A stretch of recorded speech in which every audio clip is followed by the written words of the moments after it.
Right, today we're going to reflect on SD 50.41 Udaka Sudika Sangarava Sutta, the Sangarava discourse on the water purified. Sangarava is the name of this Brahmin.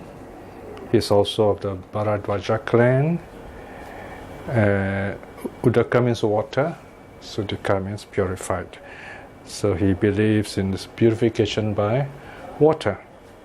This is from S 7.21, Sangyutta, chapter 7, Sutta 21.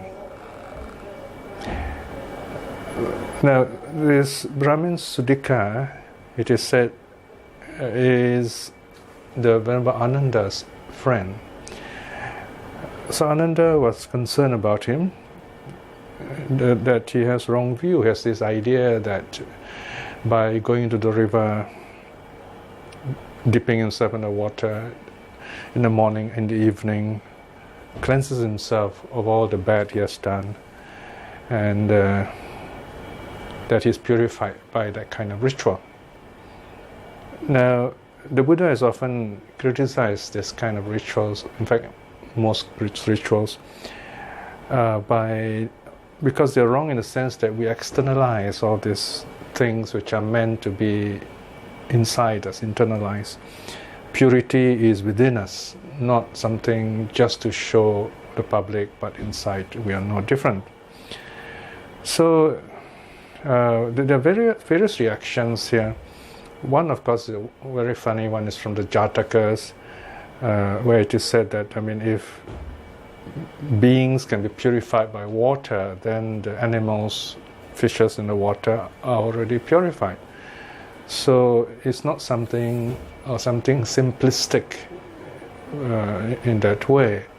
We cannot wash away the evil, the bad sins that we have done simply by a ritual. In another sutta, even more beautiful sutta, called the Vatupama Sutta, you have another Brahmin who, Sundarika Bharadwaja, he lives by the river Sundarika, so it's named after the river. He tells the Buddha that why don't he wash himself with the waters of that river, because he says that river is sacred. But the Buddha says, hey, what's the point of doing that? You don't just wash away your bad deeds. You can't do that. It's how you behave, how you think, how you act. Then the Buddha pronounces these three beautiful verses. This is from M7, section 20. For the pure, it is always a holy day. For the pure, it is always a precept day. For the pure whose deeds are pure, his vows is always fulfilled. Wash right here, Brahmin. Towards all beings give safety. If you speak no falsehood, if you harm no life, if you do not take the not given, faithful, free from selfishness, what need is there to go to Gaya? Any well is Gaya to you. So instead of externalizing purity, goodness, spirituality, the Buddha tells his Brahmin, if you internalize it, if your heart is pure, your mind is pure, then every day is a holy day. It's not like certain days are holy, certain days are not holy. That's ritualistic. And by your act, you are pure. That's more important than being ritually pure.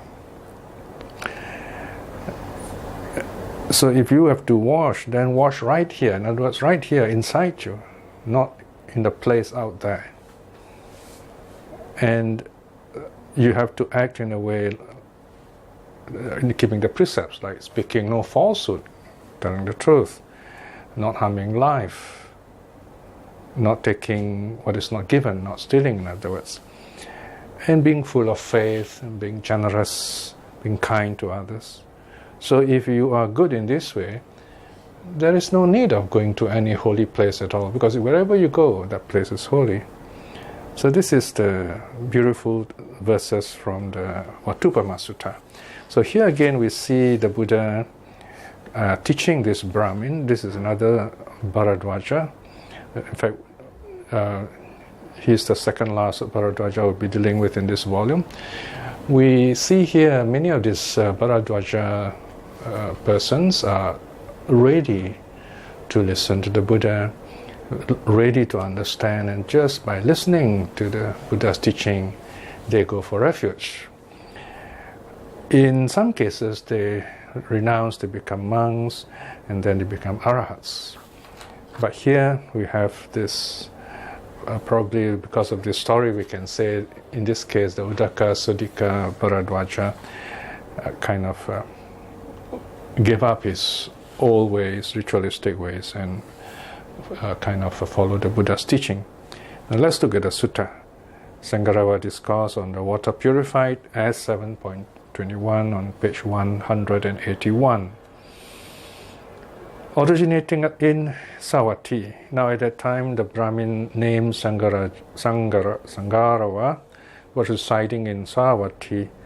He was a believer in purification by water, or in modern terms we can say baptism, and practiced purification by water. He lived devoted to immersing himself in water at dawn and at dusk. Then at dawn the Venerable Ananda, having dressed himself, taking rope and bow, entered Savatthi for alms. Having walked in Savatthi for alms, when the alms round was over and after he had finished his alms meal, he approached the Blessed One, he saluted the Blessed One and sat down at one side. Sitting thus at one side, the Venerable Ananda said to the Blessed One, "Here, Bhante, there is this Brahmin named Sangarava, living in Savatthi. He is a believer in purification by water and practices purification by water.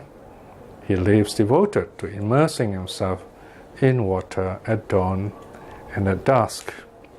So here we see Ananda is very concerned, okay, because he is worried that this Brahmin, by doing these rituals, is merely doing something superstitious. So he is very worried. In fact, he is very concerned that this Brahmin will end up as what is called a hell filler, because through wrong practices like that, you go to suffering states. So he tells the Buddha, "It would be good, Bhante, if the Blessed One were to approach the Brahmin Sangarava's house out of compassion." The Blessed One consented by his silence. So here we see, in other words, this Brahmin, he's a very religious person. So he's the product of his culture. And yet he's a friend of Ananda, a good friend. And he's also ready to receive the Buddha whenever the Buddha comes. So the Buddha is going to visit him. So the sutta continues and says, "Then at dawn, the Blessed One, having dressed himself, taking ropes and bow, approached the Brahmin Sangarava's house for alms, and there sat down on the seat that was prepared for him. Then the Brahmin Sangarava approached the Blessed One and exchanged greetings with him. When the courteous and friendly exchange was concluded, he sat down at one side.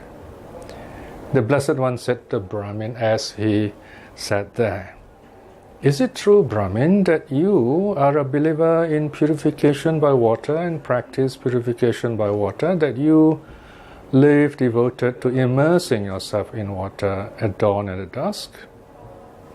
So he wants to be sure. So he asked the Brahmin, and the Brahmin says, "Yes, Master Gautama." Then the Buddha continues and asks, "What benefit do you get from this?" Right?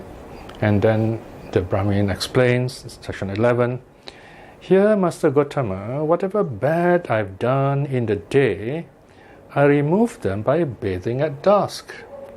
Whatever bad I've done at night, I remove them by bathing at dawn." Right? So this is his belief. No? So this is what he benefits according to his belief and understanding. Now what's interesting here is the Buddha only pronounces one verse after this. Right? The Buddha says, the Dhamma Brahmin is a ford of virtue, a lake, unturbid, in other words, undisturbed, praised by the good amongst the good, where indeed the knowledge masters bathe. The knowledge masters, in other words, these are the wise teachers, and with dry limbs they cross to the far shore. Remember, we are only looking at this verse. We have to imagine how the Buddha said it and what impact it has on the Brahmin. These are not normal words we hear. I mean, look at the Pali version. Dhammo rahado brahmana sila titto anavilo sabhi satang pasato yata have veda guno sinata annala gatawa taranti paranti. Now let me explain line by line.